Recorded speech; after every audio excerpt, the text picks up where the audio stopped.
Tuesday night. It's actually almost 1 a.m.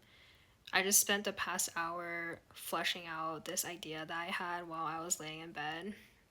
I've been wanting to give a speech for a while, but I haven't had the time to just sit down and write it out. I'm going to quickly show you what this speech is about and how I structured it. The mode I'm using for my speech is cliff jumping. My intro, I'm going to ask for a show of hands if everyone here knows what cliff jumping is. The first section, I want to start with a story of when I was 13. I went to Hawaii with my parents and I insisted on jumping off this cliff. I wanted to prove to myself that I was brave enough. The second time I went cliff jumping, this is a metaphorical jump. I decided to quit my job and solo travel. The third time is also another metaphorical jump. This is when I started public speaking.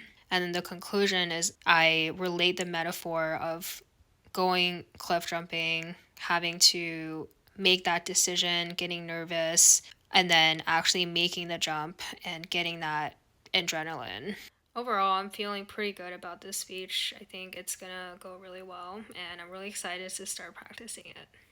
Okay, it's one day before the speech. I was supposed to practice this every single day leading up to this speech tomorrow, but I have been so busy that I haven't been able to make time for this. So I'm practicing today. I'm doing my very first run through right now. I have a good outline. I have a good story of what I want to tell. And I think that's why I subconsciously allowed myself to procrastinate for this long. I know I can deliver it. I just need to really practice today and make sure I have all the transitions and everything down. So let's get into it.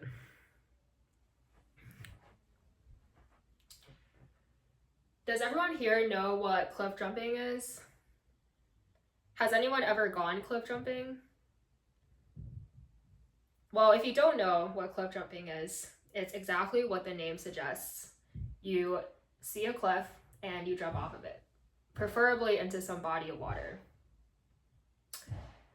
When I was a teenager, I was really into this idea of cliff jumping for whatever reason. One Christmas, my family decided to go to Hawaii, and I was researching all the best cliff jumping spots. I found a spot that was really famous. I made my parents drive me all the way out there. I got out of the car and I slowly walked over to the ledge and I peered over this huge drop off of what felt like 100 foot. And I was staring into the abyss of the ocean.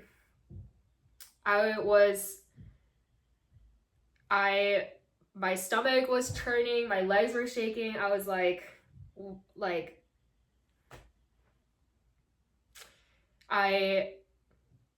I didn't really know what I was getting myself into. I was very committed to the cause. I got out of the car, I was committed to do this. But by the time I walked over to the edge and peered over what felt like an 100-foot drop off, I started to question my decision. But for some reason, my 13-year-old brain was so determined to prove to myself that I could do it. I was so determined to prove to myself that I was brave. I changed into my swimsuit.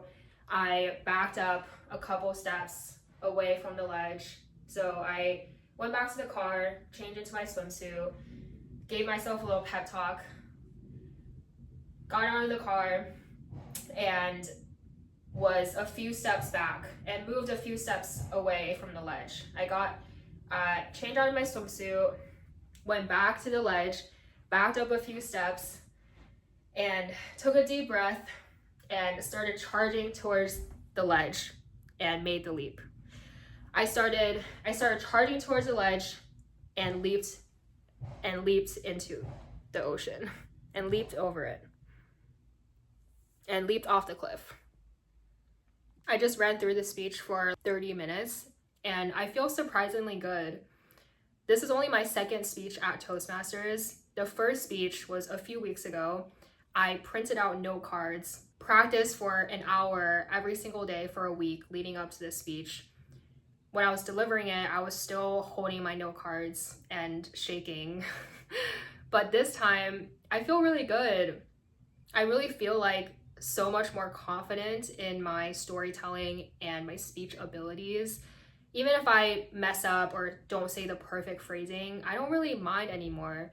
As long as I deliver my story, then I'm happy about it. I am pretty excited about giving this speech. I'm gonna keep practicing it maybe tonight and a few run-throughs tomorrow, but honestly feeling pretty good. I think it's gonna be a good speech. The reason I'm sharing this story isn't to warn you against some rash that you could get. The reason I'm sharing this story is to use as a segue into a bigger story about the biggest decision that I've ever made. About a year ago, I was working a corporate job, my first job out of college. I've been there for about 2 years, and I felt like the work was getting pretty stale. I wasn't interested in the work anymore. I felt like I wasn't learning, and I started to get pretty tired of the constant surveillance in corporate culture. Around this time, I got really into travel content.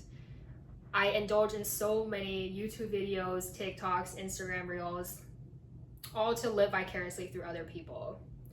And I realized the thing that I wanted to do was travel full time. But the way to do that was to quit my job. I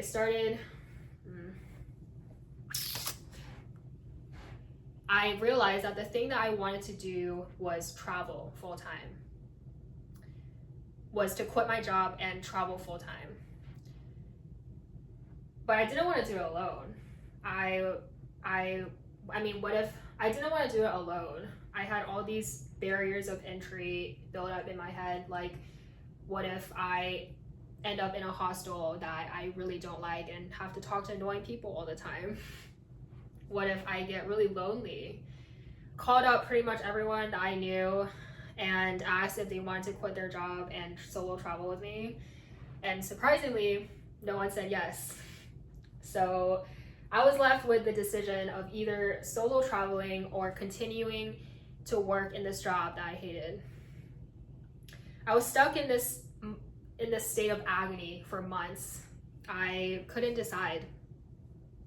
I was scared. I was scared of making this decision. Deep down, I knew that this was what I wanted, but I was really scared to step into that fear. But after a couple months, there was a moment where I came to this realization. I realized if I don't take this step now, when I'm young and I have no responsibilities, then I will always regret it. Corporate will always be there when I get back. So I made a decision. So I put in my 2-week notice. My last day on my job was on a Friday, and 2 days later, on a Monday, I was on a one-way flight to Taiwan. I'm feeling pretty good about this speech, surprisingly good with only 2 days of practice. I think what changed for me is I gained confidence and comfortability on stage. I'm not so worried about delivering the speech perfectly word for word. I'm more concerned with delivering a message and connecting with the audience. All right, it's 2 p.m. There's a few hours before the speech. I'm gonna run through my speech a few more times. The main thing I want to practice is making sure my conclusion is really strong. I want to make sure that the audience is left with a really strong message.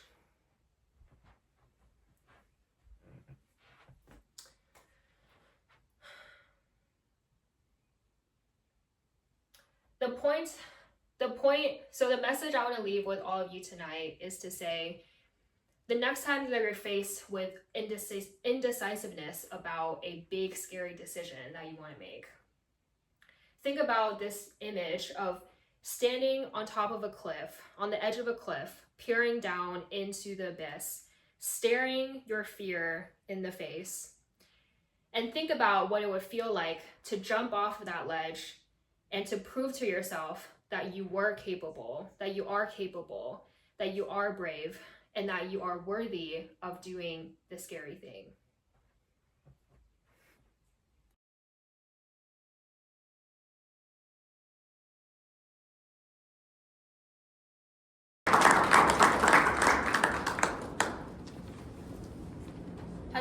here ever gone cliff jumping before? Does everyone know what cliff jumping is? Well, if you don't know what cliff jumping is exactly what it sounds like. You find a cliff somewhere and you jump off of it, preferably into some body of water. When I was 13, I became obsessed with this idea of going cliff jumping. For that Christmas break, my parents took my brother and I to Hawaii, and I began furiously researching all the best cliff jumping spots in Hawaii. I found my favorite spot, and I had my heart set on doing it at sunset. When we got to Hawaii, I made my parents drive all the way out to the spot. I remember getting out of this car, giddy with excitement, and I walked slowly towards the edge of this cliff. I peered down into this 100-foot drop, into this abyss, and I started questioning my decision a little bit. I backed away from the ledge, and I was thinking to myself, I really want to do this, but am I actually capable of making this jump? My parents were trying to talk me out of it, but for some reason, my 13-year-old brain was overcame with this desire to prove something to myself. I wanted to prove that I was capable of doing this jump.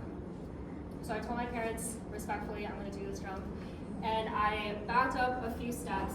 There had been a few people who had crowded, waiting for me to do this jump. So I was definitely feeling pretty nervous. But I gave myself a pep talk. I said, just keep your eyes straight, don't look down, just jump, don't think. So I got in position, and I charged towards this cliff, and I jumped off. The reason I'm telling you this story is to give you some context into how I came to make the biggest decision of my life. About a year ago, I was working a corporate job, and I reached a point in this job where I started to feel pretty restless. I wasn't engaged in the work, I wasn't learning, and I couldn't help but feel like I was supposed to be doing something else in my life. I started indulging in lots of travel content, YouTube videos, TikToks, Instagram Reels, trying to live vicariously through other people, until I realized that what I truly wanted to do was to quit my job and solo travel the world. But part of me also didn't want to do it alone.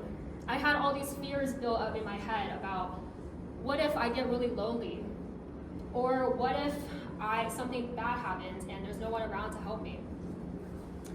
I called up all my friends and asked if anyone wants to quit their jobs and travel the world with me. And surprisingly, no one said yes. So I was left with these two options. Option one was to stay in my comfort zone, stay in this comfortable job, this comfortable life that I built up for myself. And option two was to leave all that behind and jump at this new adventure despite all my fears. I was stuck in this state of indecisiveness for months, being pulled back and forth, unable to make a decision. Until one day, I was looking through my photos, and I came across this photo that my mom had taken of me from when I jumped off of this cliff at 13. And I thought to myself, if I had the courage at 13 to jump off of this cliff, overcome my fear, jump into the unknown, then present-day me should also be able to do that. So I made a decision.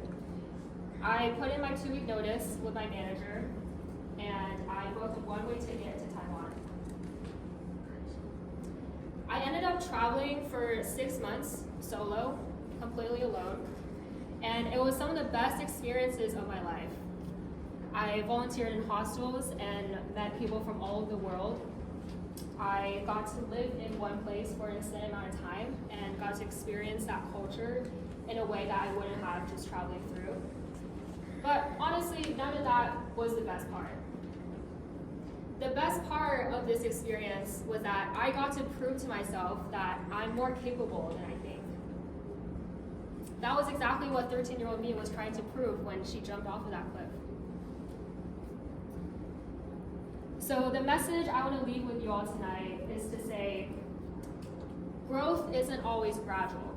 Sometimes it feels like you have to throw yourself off a cliff. So the next time you're stuck with this indecisiveness about this big decision that you have to make, picture yourself on the edge of a cliff. You're walking up to the ledge, you're staring down into this huge drop, staring into the abyss, staring into your fear. But you still decide to back up a few steps, give yourself a pep talk, and charge towards this cliff and make that jump. Thank you. I'm back from my meeting. I think this speech went pretty well. There was a moment before I gave this speech where I was feeling a lot of doubt for myself. I was doubting if my message was good enough to share. I felt like it was a little bit cringe, maybe a little bit too surface level. But then I was like, you know what? You're sharing a good message. Just try to have fun with it. Make it lighthearted, make it humorous. Laugh at yourself. It's really not that deep. And when I was able to tap into that mindset, I was able to be super relaxed, very comfortable on stage. And I actually did have fun. I really enjoyed giving that speech. Instead of focusing so much on making the perfect delivery, focus on getting the reps in and have fun in the process. I'll see you in the next video.